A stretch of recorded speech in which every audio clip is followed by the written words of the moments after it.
And the biggest thing though too is I always tell people we don't always see everything. So when we have eyes and people like Garrett that see things, they bring that to USARK's attention. Right. And that is very much appreciated. Very much appreciated. There's only so much we can do United States wide, but if we have more eyes on paper, if we have more eyes looking at things, it helps USARK in a huge, huge way. There's probably something really important that I would think most people probably don't understand about the way USARK operates, right? So I think everyone thinks like, hey, you know what I mean? If I sold a snake for $200 and I give you $2 of it, I paid my tip, you guys are going to fight all of my battles for me. That's really not the way that it goes. USARK has a powerful network of information and some very good minds to organize the actions that can only be carried out in mass. Correct. We need votes. We need people writing. We need lots of active people. Because if every single one of us is active and participating in these laws, we could absolutely change it. But it takes every single one of us because we're greatly outnumbered. Correct. We have massive opposition that are very well organized, very well funded. Correct. And the reptile industry is not, because we're just a bunch of weirdos with our pets that are trying to get the world to understand how great this wildlife is. Correct. You know? No, and that's huge for people to understand. And how many states are there? 50. How many? Thank you for answering that for me. I try not to math in public. How many cities are there? I don't know. How many counties are there? Way more. And there you go. And where does it start? Anywhere within that. Yeah. State, city, county. I mean, it can go so low. Well, so much of the legislation is carbon copying. Yep, and that's the other thing. And when people who hate animals and hate, especially when humans interact with animals, have a victory in one of those, they learn. Yep, and then they go, and then they weaponize it. Next one. And they spread it. And they don't care if you're left in the dust. Nope. And the saddest thing of all, I think, is that I think a lot of these people do it because they love animals. Yes. And they end up making enemies with people that are like animal lovers. Yes. You know? And so it's more of a personal type thing. Absolutely. And there's no reason for that at all. No, and so it's great. I work very hard in my community to bring all that stuff together. People don't understand we have a lot of snakes. You know, we move into our small town that our shop is in, and everyone's like, what's going on? We put that sign out front, Reach Out Reptiles. Everybody, hold on a minute. Does that say reptile on it? Yeah. Oh. And I've started to have to, like attend town meetings and stuff like that.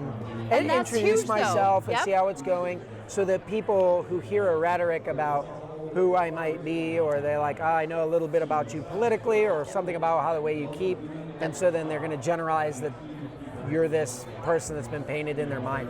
So getting to know them immediately, but then also getting to the word out there. So many people have fish, birds, reptiles, right, in the United States. I think it's something like 1 in 3 American households have had pets that are not a dog or a cat.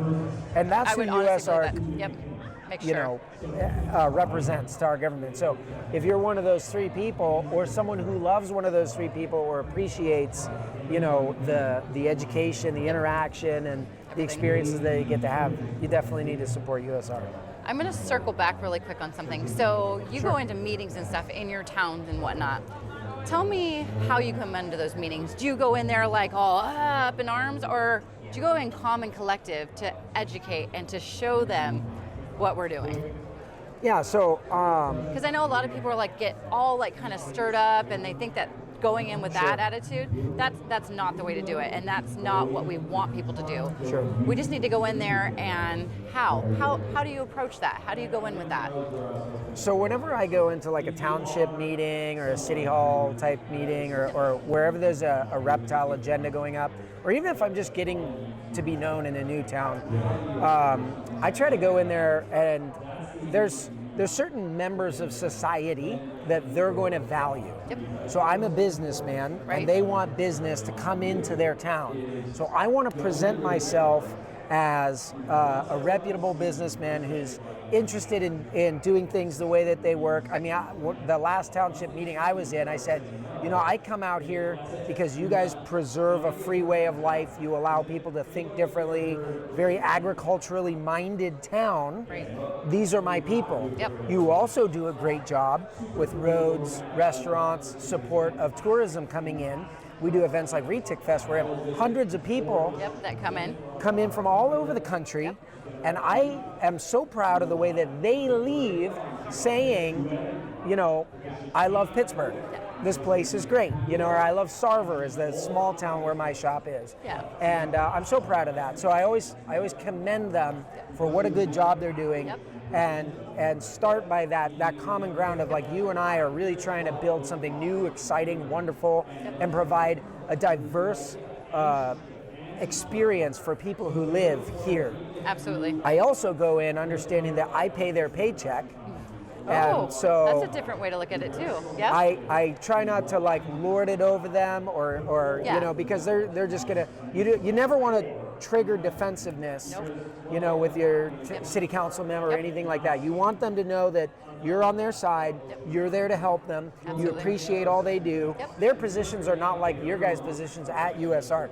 You're trying to do a lot for everybody with all these different opinions on how things should be done. You're just doing the best that you can. Absolutely. So in the same way I come alongside you to help you out, they're going to be relieved if, like, I'm going to come alongside you and help you out. Right.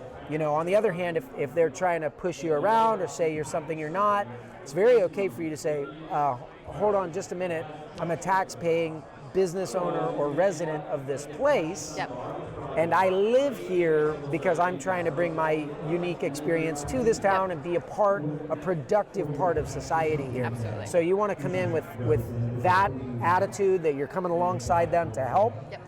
And that you might be different, but we're all adults here. We can work through that. Exactly. We can work through it to make a better world in the end. And that's what we're interested in. And, you know, I think one other thing that always helps is if you're like, well, I'm coming in here to say this, to do that, and make sure that this is represented, my point of view, but I'm very open to suggestions that you guys have. I would love to hear, do you have legitimate concerns about me being here?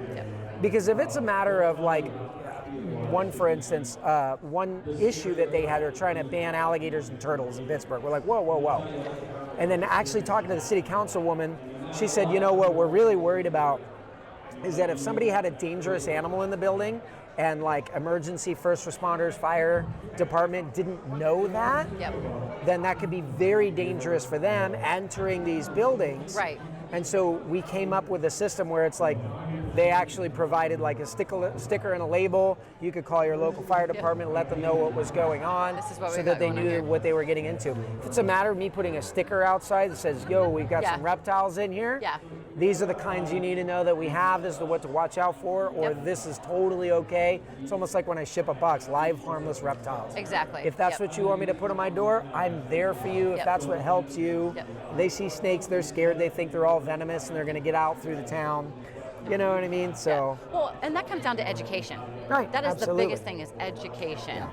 And that's definitely something that I love working on. I know you love working on. It's just educating people on these different reptiles. Because, I mean, everything you see in movies, snakes are scary, they're going to come and get you. That's not the truth. I don't know about you. I never set out to be an educator. It's just like, this is so sad that nobody knows this kind of stuff. Somebody's got to speak out. Absolutely. I mean, do you see in a movie where there's a young kid in their room hanging out with their ball python doing their homework? No, why not? Right. Or their bearded dragon. Product placement, the next tactic for USARK. I like where you're going with that. Do you like where I'm going? See, I'm tying some stuff in here, Garrett. I could provide a few super doors for that. That would be great. I don't have one of those at my shop yet. I'm just here we saying, go. Right? This could start something whole new world. Well, people want to get a hold of you, Garrett. How do they get a hold of you? We're Reach Out Reptiles everywhere. You can find us. Thank you very much. Thank you guys for everything that you do. Love you guys.